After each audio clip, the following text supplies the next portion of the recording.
Hello, a very warm welcome to you and thank you for joining me on a thrilling experience on Where is Vivian, your official travel guide to the most spectacular locations across Kenya. I'm Vivian Sang and welcome to the channel.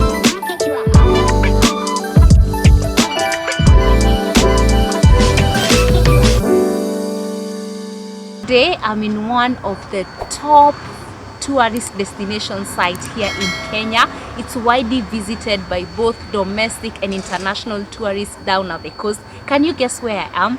If you guessed I'm at Fort Jesus, you're definitely correct. Actually, I've been to this place a couple of times during the day, so today I'm experiencing something new here in the night.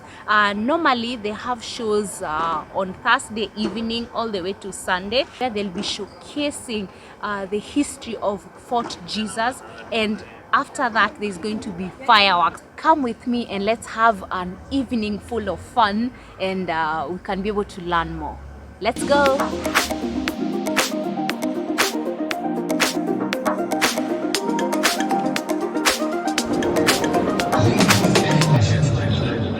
Please take your seats as the enchanted show is about to begin in 2 minutes.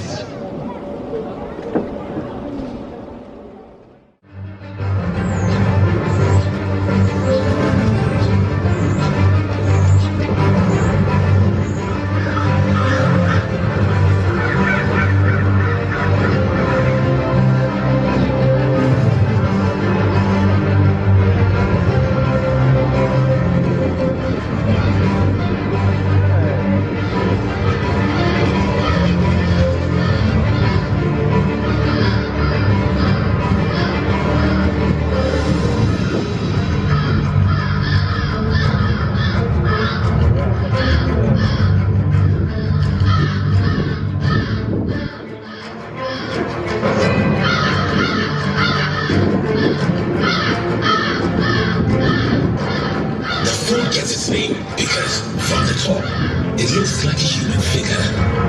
The eastern side, facing the ocean, looks like a human head, and corners look like 2 hands, while the western corners look like feet.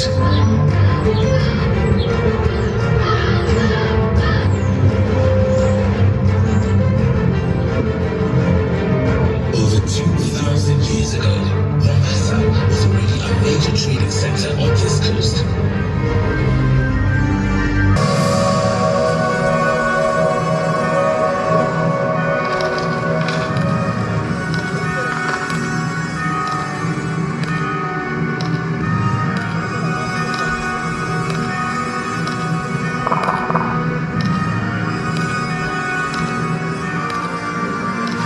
The Portuguese, a restless and seafaring race, were reaching further and further out into the Atlantic Ocean.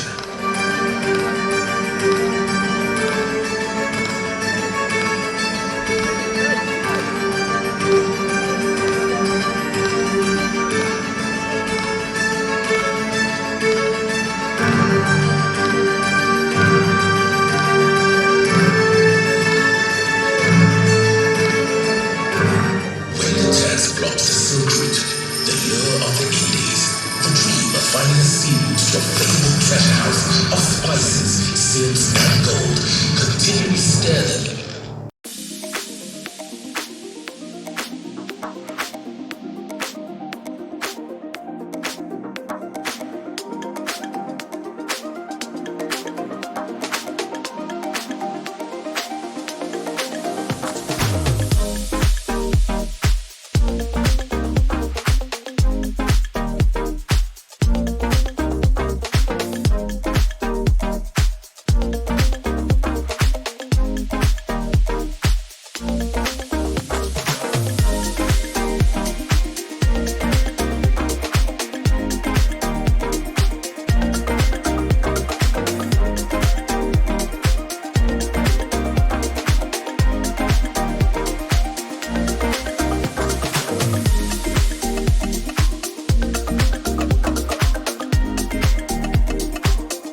under the patronage of the King of Portugal, weighed anchor in the river Tagus and set out once more to finally turn this dream into a reality.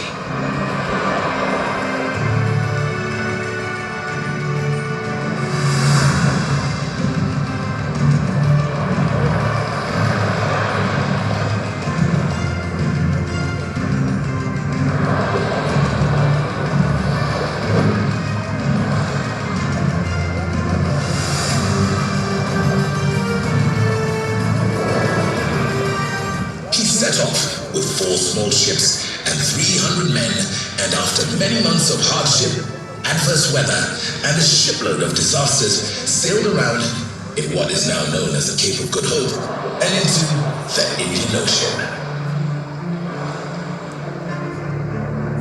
Slowly, he sailed up the eastern coast of this great continent of Africa, and his first port of call was at Mozambique.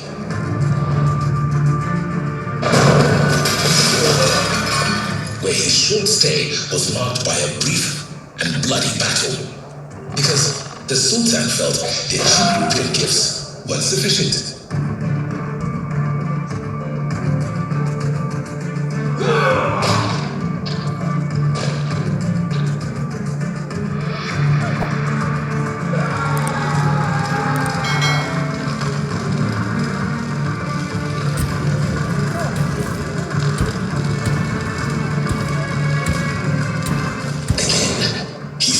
Northwards to eventually reach Mombasa, where he was initially welcomed.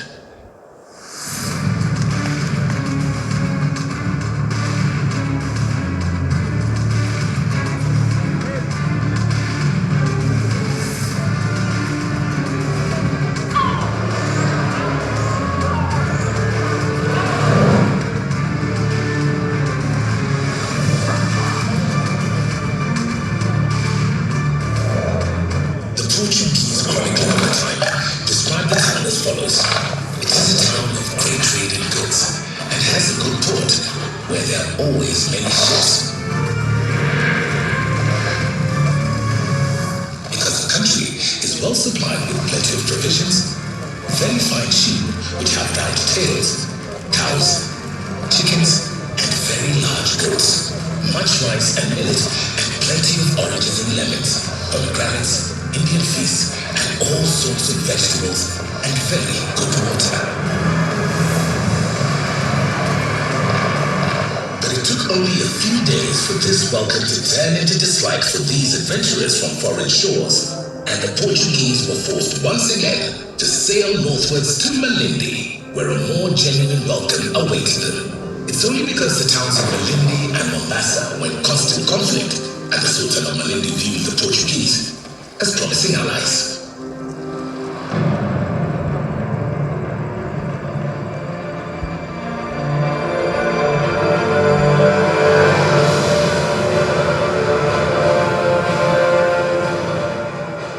After a few weeks' stay in Malindi to reprovision their ships and relax after their long and arduous voyage, the Portuguese set sail once more, and with the assistance of an experienced local Indian Ocean pilot, 4 weeks later, made landfall on the west coast of India at Calicut. A landfall with immense consequences for the history of India and the entire Indian Ocean region.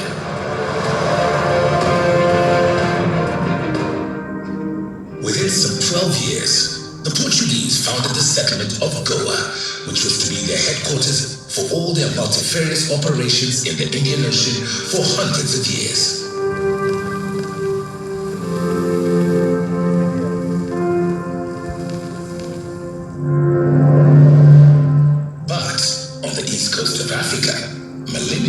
Was not considered to be an ideal anchorage.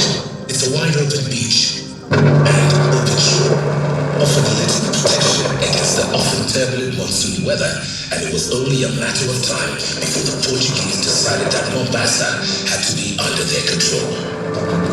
In 1528, they made a strong attempt to storm the town, but after gaining initial success, they were forced to withdraw.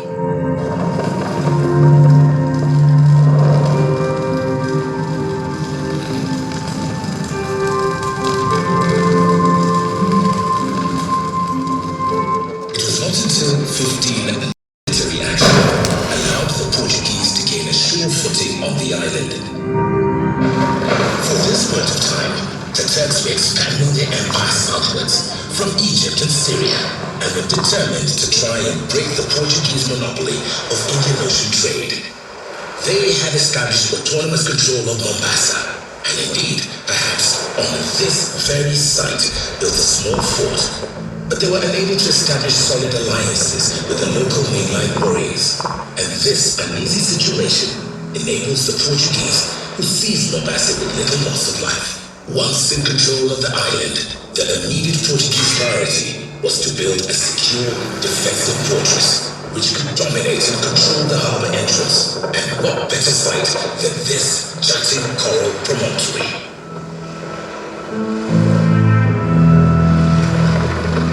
The outline of the fort, conforming to the principles of 16th century defensive architecture, was laid out by an Italian. He had previously worked on the fortifications at Milan and Malta, and was the chief architect in India for Portuguese possessions. And the back-breaking work commenced.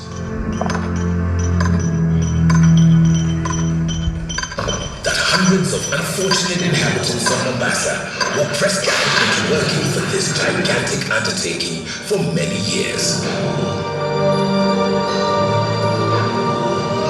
The main structure was in evidence after 3 years, but it took some 20 years before the major work was completed. One of the hardest tasks undertaken was to cut from the hard limestone coral the vast ditch which surrounds the entire fort, and which adds many feet to the overall height of these massive walls. The locals believe that the limestone coral ridge has been growing over the years, and the initial height of the fort, which was estimated about 20 meters, has now grown to 23 meters. The original rampart consisted of a wall 14 feet thick, surrounded by a parapet. Behind this lay a walkway and a firing site. Also inside these immense masonry walls were built a chapel, a water system, a barracks, and a captain's house. Truly an immense and incredible undertaking, a fortress built to last, and surely the Portuguese thought when all the cannons were placed with their black mouths gaping over the channel entrance, impregnable. And the name of the fortress was no other name than Fort Jesus. For they did not say under the Red Cross of the Order of Christ.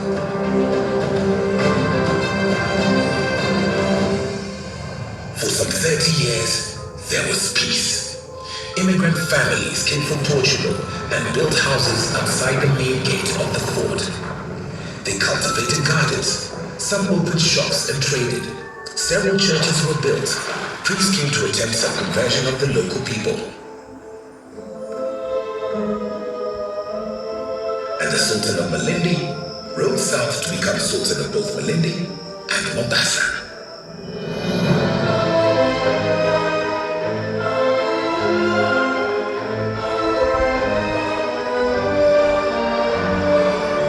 This was an era of judgment on the part of the Portuguese, since the people of Malindi took strong exception to the transfer. They spread rumors that the Sultan was stealing customs dues from Portuguese. And on hearing these tales, the captain of the fort hounded him from Mombasa to his eventual assassination.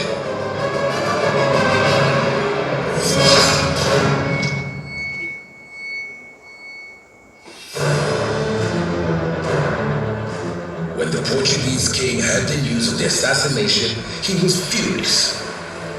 He strongly reprimanded the captain and ordered the Sultan's son, Khan Yusuf, be sent to Goa for formal education to avoid any further escalation.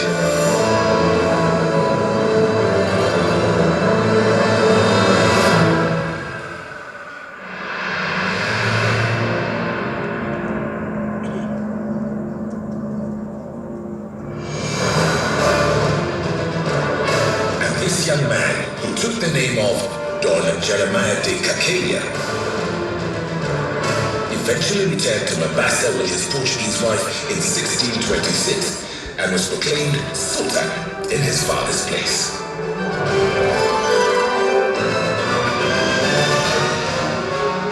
But revenge for his father's death burned in his heart, and on the feast of the Assumption of the Virgin Mary in 1631, when he and his entourage of followers came to pay their respects to the captain of Fort Jesus, Yusuf drew a dagger from his robe and killed the captain.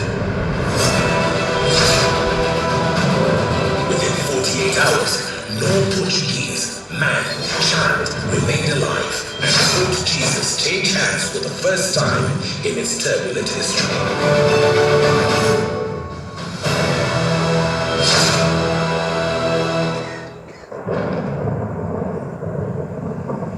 Eventually, the news of this massacre reached the Portuguese in Goa, and a fleet was dispatched to exact retribution.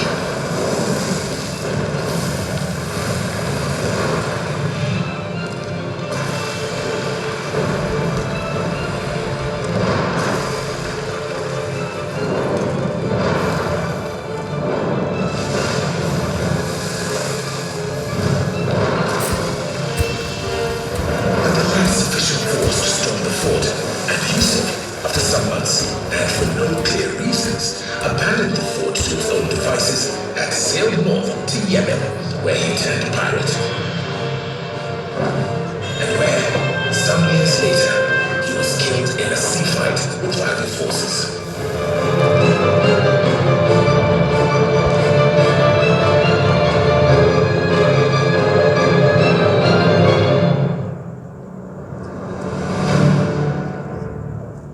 The Portuguese, hearing that the fortress had been abandoned, moved quickly to reinvest in and, in 1632, regained possession without opposition, and for the next 60 years were undisputed masters of the fort and the East African coast, four besides Fort Jesus. This allowed them to make huge money from trade of ivory, gold, slaves, and other luxury items, and through port taxes on the docking ships. There were garrisons in Mozambique, Malindi, Pate, Fasa, and Lamu, but this state of affairs could not continue indefinitely. While the Turks had given up their attempts to break the Portuguese stronghold on trade, the Arabs of Oman were preparing their plans to overthrow the Portuguese. In 1650, they drove the Portuguese from Muscat. In 1660, they attacked and sacked the town of Mombasa, but lacked sufficient force to mount an effective attack on Fort Jesus.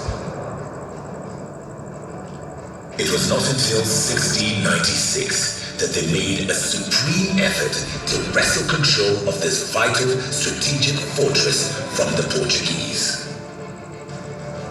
In March 1696, several Omani ships, several dhows, and 300 men arrived off Mombasa to put the reign of the Portuguese to an end.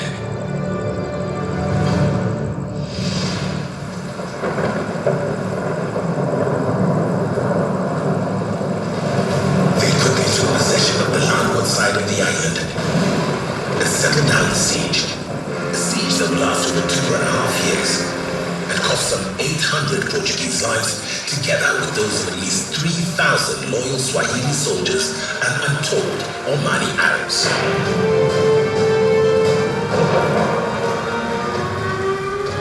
In the vast ditch outside, this was to be a fight to the death.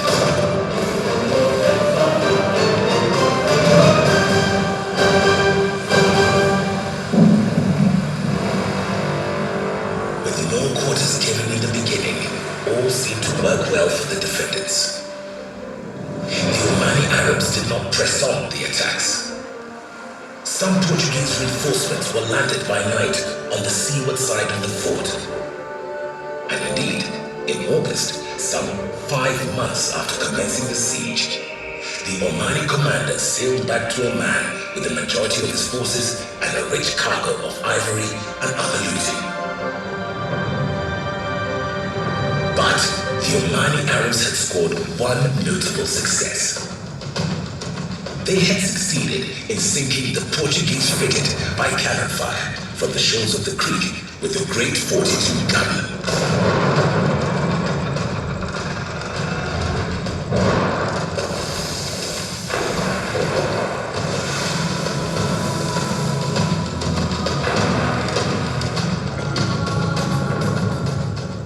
While the crew survived and were taken into the fort through the passage of the arches, the vast tunnel had through the coral to the beach below us, one of the many passages rumored to lie beneath the fort.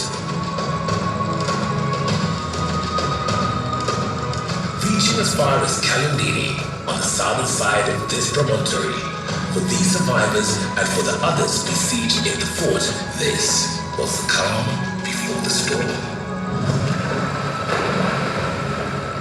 In October, the captain of the fort died and was replaced by a civilian, Antonio Mogo de Bella, at this particular point in time.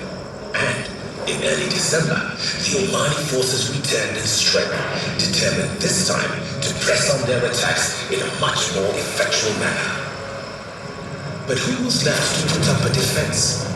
Only 20 Portuguese and some hundreds of Swahili loyalist troops remained alive in the fort. Was this a match for the thousands of besiegers around the fort? But then, on Christmas Day 1696, a Portuguese relieving fleet from Goa arrived off the harbor entrance and after several attempts managed to land small supplies of food, ammunition, and soldiers.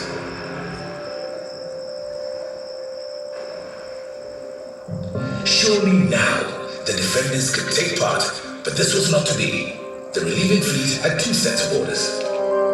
Not only to relieve the Fort Jesus garrison, but also to sail south to Zanzibar and Mozambique. And after some weeks of debates and heated arguments among several of the Portuguese commanders, this is what happened. The fleet sailed to the south, leaving, one can imagine, an air of despondency amongst the tiny garrison. But worst was to follow. The reinforcements from Goa had brought the germs of pestilence. Bubonic plague struck down defender after defender, and a few weeks into the disease, cross-starvation and death stalked the fortress.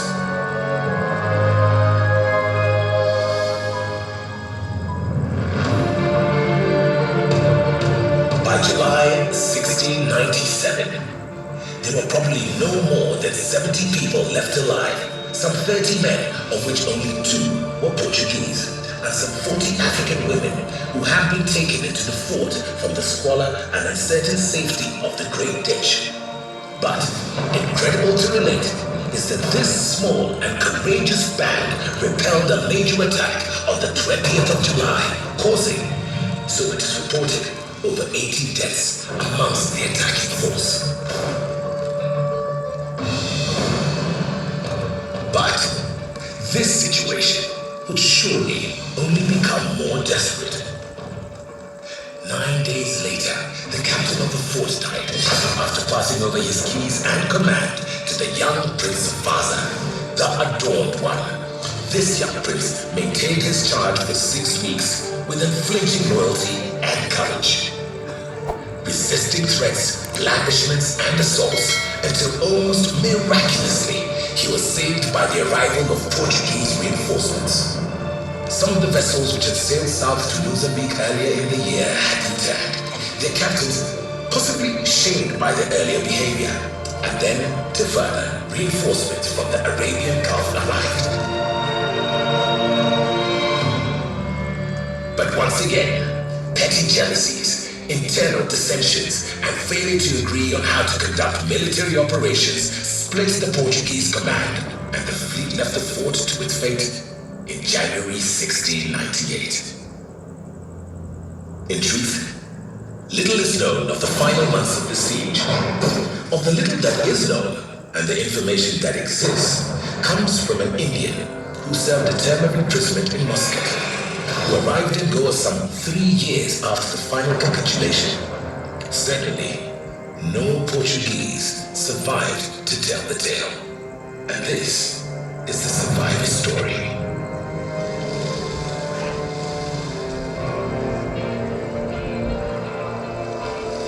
The captain was wounded. He sent an African boy out to the fort to collect leaves for dressing the wounds. But the attacking Oman Arabs saw him and captured him. The Arabs asked, "How many people are left in the fort?" The boy was very frightened. He told them, 8 Portuguese, 3 Indians, and 2 women.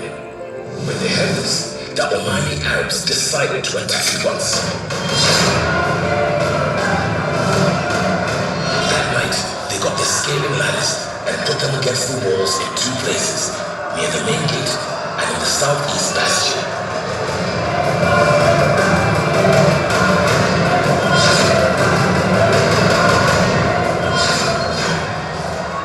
The people of the fort were not starving. They were also very sick. They could not defend themselves as the Arabs poured in. The Portuguese ran back to the bastion of San Antonio and turned the cannons towards the courtyard. So they fought all night until midday next day, until the new captain died.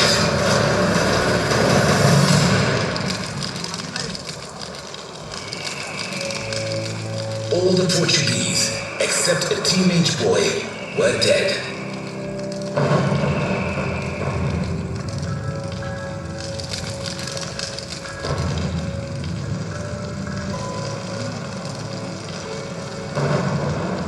And the Sultan's brother, a prisoner of the fort. But the imprisonment was not secure enough.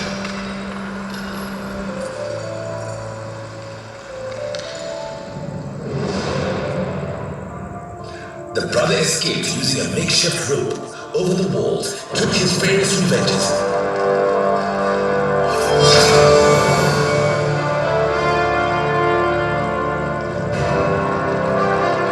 And established himself as governor. And he and his descendants ran the fort as an independent state for nearly 100 years.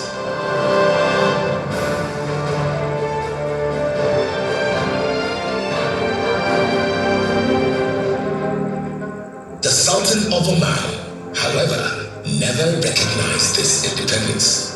And in 1823, the governor of the fort appealed for foreign help, and on this occasion, it was the British who were approached as potential allies. In December 1823, HMS Barracuda, together with her sister ship, HMS Levin, were conducting a survey of the East African coast and its harbors.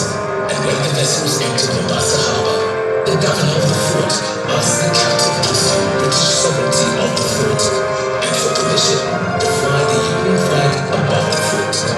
This, he thought, would give him protection against his various enemies. The British captain agreed and sent ashore a small party of British naval personnel to assist in the administration of what was now, or supposedly, a British protectorate, a protectorate which the British government in London refused to recognize. But in the ensuing weeks, few of the party survived, since malaria, dysentery, and yellow fever were in those days grim reapers of death. Eventually, during the next 70 or 80 years, as the European powers fought amongst themselves to establish their various authorities in Africa, Fort Jesus lost much of its strategic value. Cannons and masonry walls would stand little chance against modern weapons with explosive charges.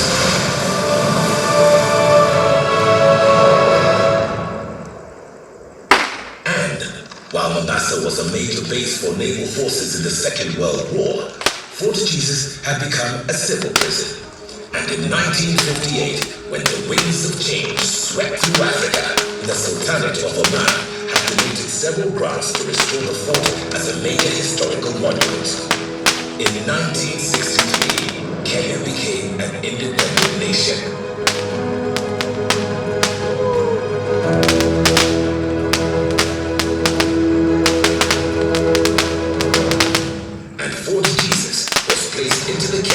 of the National Museums. For the past 57 years, their dedicated staff have been responsible for the conservation, maintenance, and administration of this unique historical monument. And evidence of their care and devotion is obvious all around us tonight. That is why, in 2011, Fort Jesus was declared as one of the World Heritage Sites by UNESCO. For everyone who sets foot inside this majestic and imposing fortress.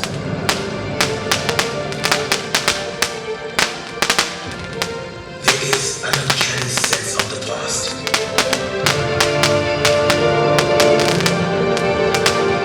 A feeling of war. Years of history which has taken place.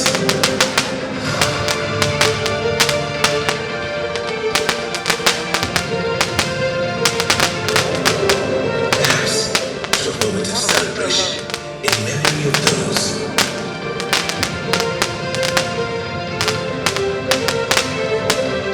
of all races, creeds, and colors that have lived and died inside and outside this massive walls. Let us celebrate the freedom that we enjoy today. They may rest in peace.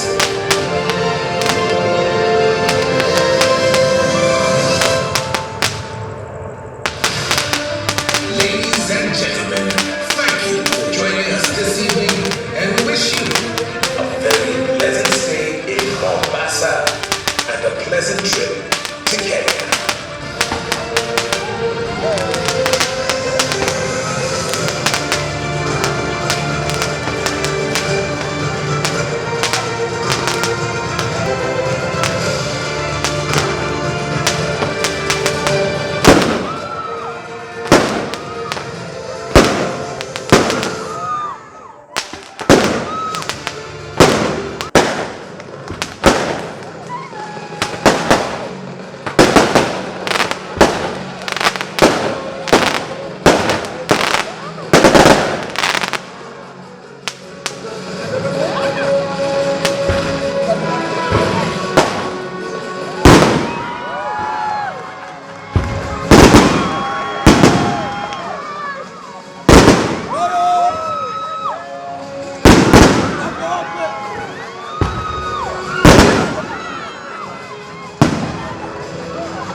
Vamos,